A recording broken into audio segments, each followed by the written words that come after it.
What happens when the mother of one of the most respected men in the world is quietly turned away from a luxury store because she doesn't look the part? No raised voices, no security, just a closed door and a judgment no one dared to say out loud. But that single moment of quiet disrespect would lead to one of the boldest moves in retail history, one that didn't just change a store, but challenged the very idea of who belongs in spaces of wealth and beauty. Because this time, the person they dismissed held the power to rewrite the rules. Let's go back to where it started and follow how a closed door turned into a global call for dignity. Dolores Jordan didn't expect a grand celebration. At 81, she preferred quiet gestures. A good book, a walk along the Seine, maybe a small gift for herself. That morning in Paris, she wore what she always wore. Comfortable shoes, a tan wool coat she'd owned for years, and a scarf her late husband once gave her. Nothing about her stood out. But that, as it turned out, was the problem. Bellier was the kind of store that didn't need signs. The name was etched in polished brass above the entrance, and the glass doors gleamed like they had their own opinions. Dolores had passed it many times in past trips, always admiring the windows from afar. But today, she felt brave. It was her birthday. She wanted to step inside, just once, and maybe browse something beautiful. She reached for the handle, but before she could pull, the door opened from within. A man in a black suit and headset stepped forward. He looked at her, paused, then smiled politely, but it wasn't kindness. It was rehearsed. "Excuse me, madam," he said, his accent thick but clipped. "Today is a private event. The store is closed to walk-ins." Dolores blinked. She looked behind him. Inside, she could see shelves lit in gold, mannequins dressed in velvet, and customers, dressed no fancier than her, browsing freely. "Private?" she asked gently. "Yes," the man replied, already turning his body to block the entrance. "Invitation only." Dolores nodded, not in agreement, but in understanding. It wasn't the first time someone mistook modesty for invisibility. She stepped back slowly, her face unreadable. Inside, Zara stood behind a counter watching everything. She had seen the man, Vincent, wave others in moments before. She had seen the look in Dolores's eyes, and she had seen something else too. A moment pass, a moment to speak up, to step forward. She didn't take it. Dolores turned away and walked down the stone path, her steps calm, her back straight. She didn't look back. She didn't need to. But as the door clicked shut behind her, the reflection of the glass caught Vincent's eye. For a brief second, he saw himself, not as a guardian of luxury, but as a barrier. And then he looked away. What he didn't know, what none of them knew, was that the woman they'd just turned away was not only the mother of a legend. She was the reason he ever became one. And this time, the one they dismissed held the fate of the entire room in her quiet, steady hands. It was evening in Charlotte.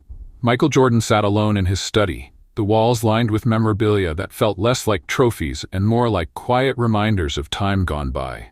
He had just come back from a board meeting, tired but always on time for one thing, his mother's birthday call. The screen lit up. Dolores answered in the dim light of her Paris hotel room, her face framed by warm lamp glow and the soft creases of age. Michael smiled when he saw her.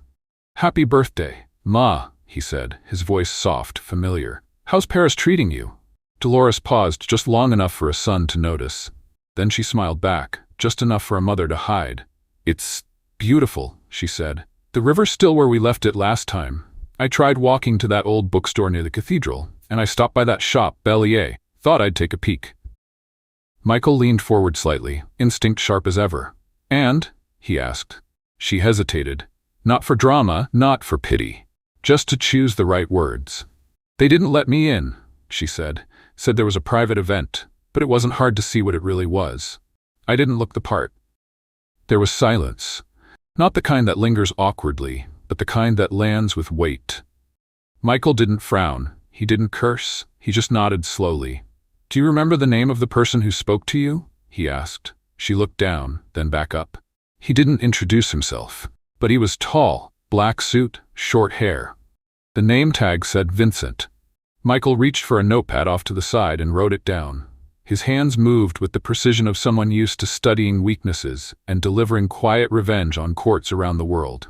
"Bellier, Paris," he repeated. Dolores studied him through the screen. "It's not worth getting upset about." But he didn't answer that. He just smiled.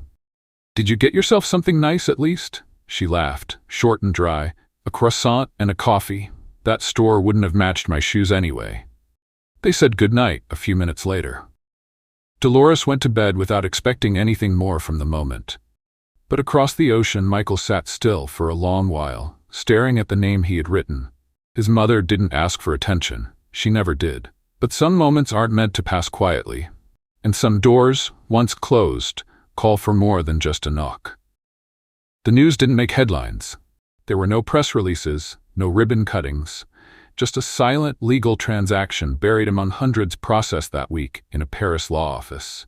Michael didn't need attention. He needed precision. A holding company, clean, distant, filed the purchase. Within weeks, the deed to the Bellier building changed ownership. The tenants, including the luxury store on the first floor, were notified of a transition in building management. A few letters were sent. A new maintenance crew walked the hallways, but no one knew the name behind the buy. Inside Bellier, the air shifted in subtle ways. Zara noticed it first. A change in the lighting fixtures, softer now. The hallway scent, once sharp and sterile, replaced with something warmer. The break-room coffee had improved. She joked about it with her coworker, but deep down she felt something else, an unease that came not from fear, but from anticipation. Jean-Pierre, the building's longtime maintenance man, received new uniforms and a better contract. He was told nothing else. But after decades in the job, he recognized a shift in tone when it came. The kind that said, "Someone is watching now, and they see everything." One afternoon, a group of architects entered quietly, walking through the second and third floors above Bellier. They didn't speak to the retail staff. They didn't explain their presence. But they carried clipboards and measuring tools. They studied the windows, the ceilings, the structure. Like men preparing for a reinvention. Vincent remained unaware. He had gone back to his usual routine, polished shoes, guarded stairs, and the occasional scan of guests as they approached the door. But something gnawed at him. Since the woman that day he'd felt observed. As if the glass no longer reflected his authority, but questioned it. He asked Zara once, in the stockroom, if anything had changed. She shrugged. "Maybe someone upstairs is paying attention," she said. That evening, Michael sat at his office in Chicago, a folder open before him. Inside were floor plans, employee rosters, and a slim file labeled Vincent Dupont. His assistant stood nearby. "No public announcement," Michael said. "Not yet. I want the space to feel it before they see it." He closed the folder. "We'll let the building speak first." The invitation was simple. Cream cardstock, elegant font, no logo, just a title at the top. Bellier Redefined. Said to longtime clients, Paris fashion editors, and a few influencers hungry for exclusivity. No one questioned it. Bellier had always positioned itself as a tastemaker, and this looked like another glossy attempt to stay relevant. Inside the store, everything glistened. Velvet curtains framed the windows. Soft jazz floated beneath chandelier light. The staff had been given new uniforms and tighter scripts. Vincent stood at the entrance as always, sharp and alert, rehearsing greetings in his head. Zara adjusted displays, her nerves on edge. There had been rumors, whispers of an ownership change, unfamiliar names in the HR emails, a new company policy about dignity protocols that no one could quite explain. Still, tonight was about glamour, or so they thought. Just before 8, the lights dimmed. A voice announced a special unveiling. The crowd leaned forward. At the back of the room, footsteps echoed. Michael Jordan stepped onto the stage. No one clapped at first. The surprise was too sharp. In this space, this world of subtle snobbery and curated distance, his presence was not just unexpected. It was tectonic. He didn't speak right away. He scanned the room, letting the weight of his silence settle. Then, with the calm of a man who had lived through stadium noise and boardroom war, he began. "My name is Michael Jordan, and I own this building." The room froze. 3 months ago, my mother came here, on her birthday. She wasn't dressed in designer brands. She didn't have a bodyguard. She didn't look like your idea of wealth. He paused. "But she's the reason I exist, and the reason I'm standing here." People shifted in their shoes. Someone at the back lowered their phone. Zara stood motionless. She was turned away at this very door, told the store was closed for a private event. That wasn't true. What was true was the judgment, the quiet gatekeeping, the way dignity is often measured by fabric and faces. He turned slightly. Tonight marks a change, not just in management, but in meaning. He raised his hand toward the side of the stage. A spotlight followed. Dolores Jordan entered slowly, arm linked with a young employee in a beige blazer, Lena Torres, one of the first hires under the new policy. Dolores didn't speak. She didn't need to. Michael nodded to her, then to the crowd. This is the real luxury, dignity. Being seen, being welcomed, no matter the wrapping. He let the words hang, then delivered the last line like a final move on the court. We're not just selling clothes anymore. We're setting a new standard, and the doors will stay open. The next morning, headlines appeared in soft waves, first in niche fashion blogs, then major outlets. But the real moment happened inside the store itself. Above the register, a new plaque was mounted. Project Dolores, where dignity meets design. Michael didn't stay for the press tour. He'd already returned to Chicago, but his vision remained. Project Dolores wasn't a marketing campaign. It was a redefinition. 20% of Bellaire's profits would now go to a national fund supporting single parents, with grants dispersed through community partners. No paperwork, no pleadings, no photo ops. A new line called The Community Collection was unveiled. Simple, elegant pieces made with the same craftsmanship as their luxury counterparts. But they came with a quiet distinction. 30% discounts applied automatically for teachers, nurses, social workers, and verified public servants. No haggling, no performance of hardship. To receive it, customers could present a dignity card, a plain, cream-colored ID issued by Bellaire. No names, no job titles, just a number and the phrase, verified with respect. Lena Torres, a former public hospital nurse and now full-time staff at Bellaire, was among the first to test the system. She stood behind the register watching a retired social worker tear up quietly as the discount applied. It's not the money, the woman whispered. It's the fact that someone thought of people like me. Zara led the team through new training sessions. No upselling, no client profiling. One policy read, greet every guest like they've just come home from a hard day. And behind it all, Dolores remained the unspoken center. Her face wasn't printed on brochures. Her voice didn't narrate commercials. But in staff meetings, they spoke of her like a compass. Would this pass the Dolores test? Became a quiet question in the back office. The store floor changed too. Less velvet, more wood, softer lights. Mirrors adjusted to reflect natural shape and movement. Salespeople wore name tags with pronouns by choice, not policy. And new hires came from places fashion had long ignored. Community colleges, shelters, caregiving networks. The goal wasn't to make luxury smaller. It was to make it deeper. That week, Dolores received a package at her Chicago home. Inside was the first production version of the Dignity card, numbered 0001. No note, just the card and a folded receipt from Bellaire. The item listed, wool scarf, soft gray, no price. She held it for a long time, tracing the receipt like a memory. Then she smiled, folded it gently, and placed it in the same drawer that held the scarf her husband once gave her. The doors had opened to the public, but the real work began behind them. It started with a memo. All staff are required to participate in the Perspective Week. No details, no context, just a date and a line at the bottom. Mandatory. Zara read it twice. By then, she was already the informal anchor of the new Bellaire. Though never the loudest, she had become the most trusted. When Michael reached out after the reveal, asking who among the staff might lead something real, her name had come up more than once. Now she was chairing the store's first Dignity Committee, a working group tasked with shifting not just policy, but perception. The Perspective Week wasn't training in the traditional sense. Staff were sent in pairs to various public spaces wearing everyday clothes. No name tags, no brand cues. Their task, to visit 5 stores and 5 restaurants from high-end to chain and write what they experienced. Not as insiders, but as the invisible.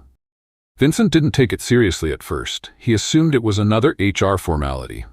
But on the second day, as he stood in line at a boutique wearing faded jeans and an old coat, the clerk never made eye contact.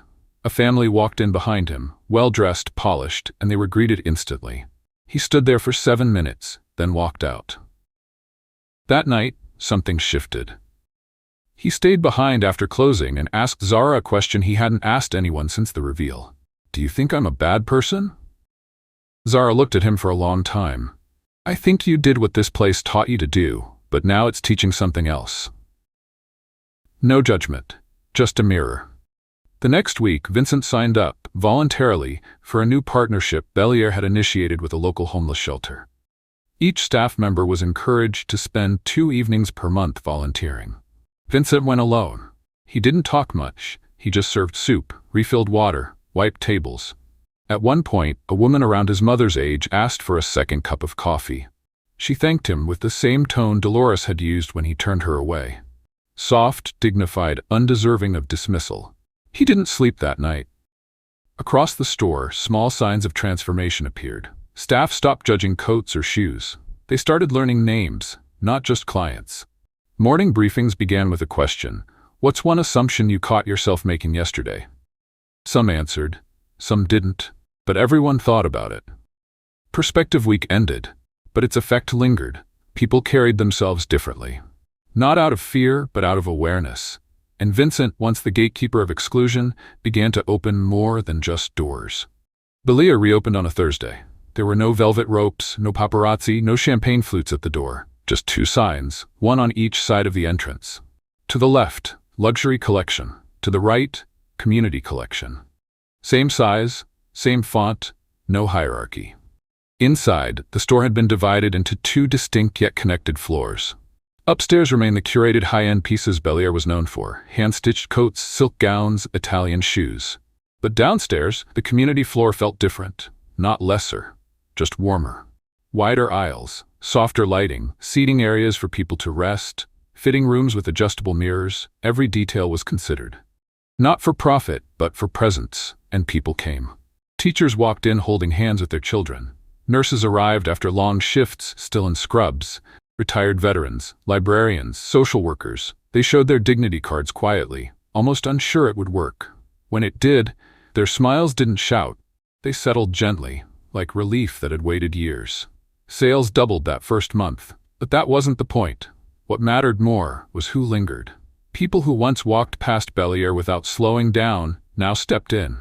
They stayed. They talked. They asked questions. Not just about fabric or size, but about the story behind the clothes, the hands that made them. Zara noticed an elderly man near the entrance one morning. He wore a clean but faded denim jacket, and his shoes had clearly seen decades of sidewalks. He hovered, unsure. She approached slowly. "Welcome to Bellier," she said. "Can I help you find anything?" He smiled, embarrassed. "I'm just looking. I didn't know this kind of store was for folks like me." She nodded. "It wasn't, but it is now." His name was Ronald Jenkins, 66 years old, former Marine. He used his dignity card to buy a winter coat. As she rang him up, he said something she didn't forget. "This feels like when I got my first uniform, like I belong somewhere again." Vincent saw it too. He greeted customers differently now, not out of duty, but with recognition. He no longer scanned for wallets or watches. He looked for eyes, for the kind that once looked away, unsure if they were welcome. They were now. Bellier didn't lose its elegance. It found its conscience. And somewhere in Chicago, Dolores sat by her window, flipping through a customer email she'd been forwarded. It ended with a line that made her close her eyes for a moment. "This place doesn't just sell clothes. It returns something I thought I'd lost, my place in the room." What started as a quiet correction soon turned into something louder, not by design, but by resonance. The first major outlet to cover it was a small lifestyle magazine in Paris. They ran a story titled "Elegance Without Exclusion," featuring a 2-page spread of Bellier's reopened layout. No celebrities, no red carpet, just people, shopping, smiling, present. Within days, larger platforms picked it up. The New York Times ran a feature on Project Dolores, calling it the first major rethink of luxury retail in a generation. CNN aired a segment showing before and after footage of the store. Vogue, once skeptical, published a rare editorial. "Bellier isn't changing fashion, it's changing who fashion is for." But it wasn't just headlines. In Milan, a boutique owner scrapped his VIP-only entrance policy. In Seoul, a high-end department store began offering community pricing hours for hospital staff. In São Paulo, a design school launched a program pairing student designers with underrepresented artisans. The ripple kept growing, and at the center of it, without seeking it, was Dolores Jordan. She didn't do interviews often. When asked, she preferred to redirect attention to the initiative, the staff, the idea, not herself. But one photo became iconic. It wasn't staged. A journalist had snapped it during a quiet moment backstage at a fashion ethics conference. Dolores, seated on a simple wooden chair, wore her soft gray scarf and held a teacup in both hands. Her posture was upright, her gaze calm. Behind her, on a screen, the words Project Dolores hovered in white. It became the cover of a special issue on ethical business. People didn't see a brand ambassador. They saw someone real. Someone who had once been turned away and didn't retaliate with noise, but with change. Michael watched it unfold from a distance. He saw designers tweeting their respect, CEOs announcing similar initiatives, but more than that, he saw customers writing in, not to complain, but to thank. A mother of 3 from Baltimore wrote, "I walked into Bellier today and didn't feel I had to shrink. My kids noticed. They asked why this store felt softer. I said maybe it was made for people like us." A retired janitor in Detroit wrote, "I used to pass places like that thinking, not for me. Today I went in, bought nothing, just walked around, and no one asked me to leave." The movement didn't need slogans, it needed truth. And the truth was this: people didn't want less beauty. They just wanted to belong where beauty lived. Dolores remained unchanged. Still took her morning walks, still grocery shopped without help.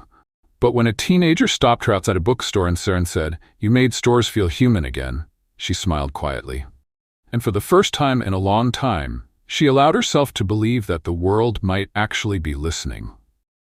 The room was modest, no stage, no lights, just a panel of chairs and a few dozen students gathered for a lecture on ethical leadership at the University of North Carolina. Michael Jordan had been invited to speak, not as the athlete, not as the billionaire, but as the architect of Project Dolores. He didn't bring notes. Halfway through, a student asked him what sparked the idea. Michael leaned back, folded his hands, and paused longer than expected. "It wasn't Paris," he said. "It started a long time ago." He looked out across the room, not as a speaker, but as a man returning to a moment he had buried. "I was 24. It was Christmas Eve. I had just signed my second contract. I had money, more than I'd ever imagined. I wanted to surprise my mom. So I went into this store, high-end, fancy, a name you'd know." He breathed in.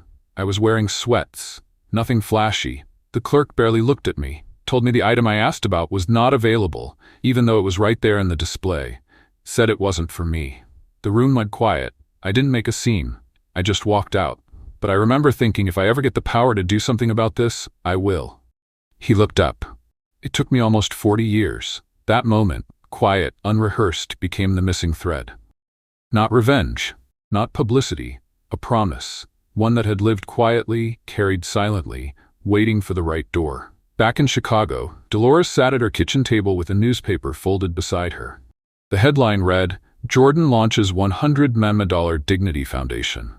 The goal: transform exclusionary spaces across retail, education, and public service. Grants for inclusive design, scholarships for underserved youth in fashion and architecture, programs to train frontline workers on human-centered service. The article ended with a quote from Michael. "We don't need new doors. We need old ones to open wider." That evening, Bellier celebrated its 1-year anniversary since the relaunch. Sales had grown, yes, but what mattered more were the walls, covered now with letters from customers, handwritten notes from kids, photos of families shopping together for the first time. Near the back, a small frame held a single quote. It was Dolores's voice, from an interview she almost declined. "The door they closed wasn't just for me. It was for every person who ever walked away from something they deserved. This time we opened it back up." And left it that way. In a world where appearances are often used to define a person's worth, the story of Dolores and Michael Jordan reminds us that dignity doesn't require designer labels or spotlight. It lives in how we treat others. When a door is closed simply because someone doesn't look wealthy enough, it doesn't just hurt an individual. It reveals a deeper truth.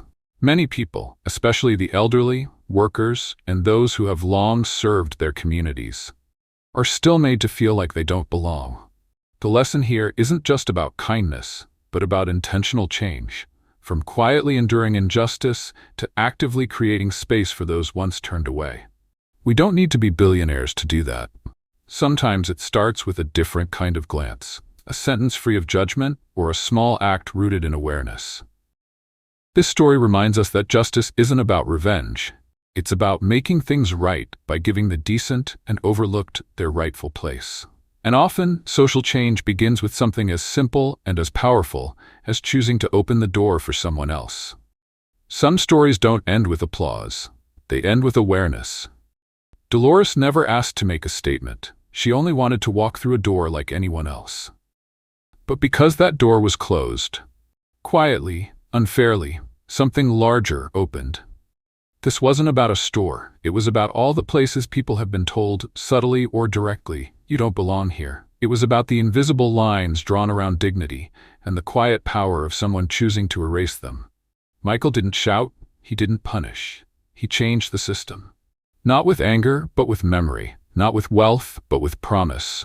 And in doing so, he reminded us, real luxury is not about price. It's about presence. It's about making space where people feel seen without needing to explain why they deserve it. So now, it's your turn to reflect. Type 1 if you've ever felt overlooked just because of how you looked or where you came from. Type 2 if you believe dignity should never be earned. It should be honored by default. And if stories like this matter to you, stories that don't just expose what's wrong but show us how to make it right, hit subscribe. There's more worth opening your heart to.